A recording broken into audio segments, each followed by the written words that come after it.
कोट्यावधी पेन्शनधारकांसाठी एक आनंदाची बातमी. कोट्यावधी पेन्शनधारकांच्या बाजूने आरबीआयचा एक मोठा निर्णय.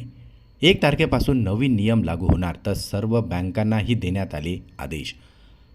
देशातील लाखो पेन्शनधारकांसाठी रिझर्व्ह बँक ऑफ इंडियाने एक महत्त्वपूर्ण निर्णय जाहीर केलेला आहे. केंद्र आणि राज्य सरकारच्या निवृत्त कर्मचाऱ्यांना आता वेळेवर पेन्शन मिळाली नाही, तर संबंधित बँकांना आता व्याजासह नुकसान भरपाई द्यावी लागणार आहे. आरबीआयने याबाबत देशभरातील सर्व बँकांना स्पष्ट आदेश दिले असून पेन्शनधारकांच्या तक्रारींचा गांभीर्याने विचार करत आरबीआयने हा निर्णय केलेला आहे.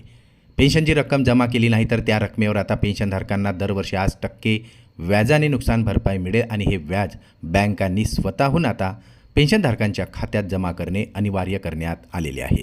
या निर्णयामुळे आता पेन्शनधारकांना एक मोठा आर्थिक दिलासा मिळालेला आहे. बँकांनी आरबीआयच्या अतिरिक्त आदेशाची वाट न पाहता आता तात्काळ पेन्शनची रक्कम पूर्ण देयकासह लाभासह जमा करण्याची सूचना देण्यात आलेली आहे.